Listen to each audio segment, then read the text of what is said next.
সুদীর্ঘ রক্তজরা আন্দোলন সংগ্রাম ত্যাগ তিতিক্ষা রক্তের সাগর পাড়ি দিয়ে গণতন্ত্রের উত্তরণের যে মহানদক্ষণে আমরা উপনীত হয়েছি, আগামী কাল সকাল থেকে সেই নির্বাচনের পরিবেশ আশানুরূপ ভালো। এর চাইতে উন্নত পরিবেশ হয়তো করা যেত, কিন্তু আমাদের নির্বাচন কমিশন, অন্তর্বর্তীকালীন সরকার, আইন শৃঙ্খলা বাহিনী, জাতীয় নিরাপত্তা বাহিনীর সবাই সম্মিলিত প্রচেষ্টায় বর্তমানে বিদ্যমান যে নির্বাচনের পরিবেশ সেটা সন্তোষজনক বলতেই হবে।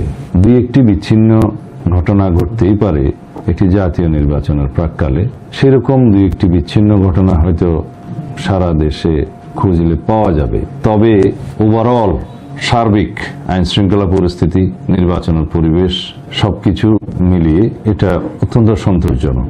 আমাদের সম্মানিত ভোটারগণ, দেশের জনগণ আগামীকাল নির্বাচনে মুখ্য ভূমিকা রাখবে। আইন শৃঙ্খলা বাহিনীর ভূমিকা বরং গৌণ হবে, কারণ সারা দেশে যে অবস্থা আমরা লক্ষ্য করেছি, দেশের সকল ভোটার জনগণ এরকম মুক্ত, স্বাধীন এবং উৎসব মুখর পরিবেশে একটি ভোট দানের জন্য, ভোটাধিকার প্রয়োগের জন্য অপেক্ষা করে আছে, উদ্গ্রীব হয়ে আছে। আমরা সারা বাংলাদেশে যে জনস্রোত দেখেছি বিএনপির পক্ষে, বাংলাদেশ জাতীয়তাবাদী দলের ম্যানিফেস্টোর পক্ষে, ইশতেহারের পক্ষে, আমাদের জনগণের জন্য যে পরিকল্পনা এবং কর্মসূচির পক্ষে যে সমর্থন দেখেছি, তাতে করে আমরা বিশ্বাস করি ইনশাআল্লাহ আগামীকাল 12 তারিখ সারা দেশে ধানের শীষের পক্ষে বিপুল জয় অর্জিত হবে এবং ধানের শীষ প্রতীকের প্রার্থীগণ সকল জায়গায় ইনশাআল্লাহ বিপুল ভোটে এগিয়ে থাকবে, বিজয়ী হবে। তবে আমি এটাও বিশ্বাস করি যে একটি শক্তিশালী বিরোধী দল থাকা জাতীয় সংসদে প্রয়োজন। সুশাসনের জন্য এটি বলাই হয়ে থাকে, ফর চেকস অ্যান্ড ব্যালেন্স, ভারসাম্য প্রতিষ্ঠার জন্য একটি শক্তিশালী বিরোধী দল থাকা প্রয়োজন।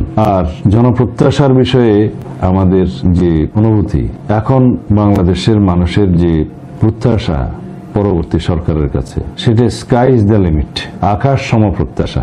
জনপ্রত্যাশা অনেক বেশি। সুদীর্ঘকাল দুঃশাসনে নিপতিত হওয়ায় জাতি স্বাভাবিকভাবেই সুশাসনের প্রত্যাশা করতেই পারে। আমাদের আকাঙ্ক্ষা, আমাদের প্রত্যাশা এবং বিএনপির প্রতিশ্রুতি এবং অঙ্গীকার একসাথে মিলিয়ে কথা বলতে চাই। আমাদের প্রতিশ্রুতি এবং অঙ্গীকার হচ্ছে আমরা সুশাসন, উন্নয়ন এবং দুর্নীতিমুক্ত একটি সমাজ এবং সরকার ব্যবস্থা প্রতিষ্ঠা করতে চাই। এগুলোকে অ্যাড্রেস করা না হলে আমরা কাঙ্ক্ষিত লক্ষ্যে পৌঁছাতে পারবো না। যে বৈষম্যহীন সমাজ ব্যবস্থার জন্য, সাম্য এবং মানবিক মর্যাদার সুশাসনের বাংলাদেশ পাওয়ার জন্য আমাদের সন্তানরা রক্ত দিয়েছে, শহীদ হয়েছে, তাদের সেই প্রত্যাশা, অঙ্গীকার আমাদের পূরণ করতেই হবে। এই অঙ্গীকার নিয়ে, প্রতিশ্রুতি নিয়ে আমাদের একত্রিত হওয়ার ভিত্তিতে রাষ্ট্র কাঠামো গণতান্ত্রিক মেরামতের মাধ্যমে, সংবিধানের গণতান্ত্রিক সংস্কারের মাধ্যমে সেই রাষ্ট্র বিনির্মাণের লক্ষ্যে আমরা এগিয়ে যাব। এটা বাংলাদেশ জাতীয়তাবাদী দলের যেমন অঙ্গীকার, প্রতিশ্রুতি, সারা বাংলাদেশের মানুষের প্রত্যাশাও তাই।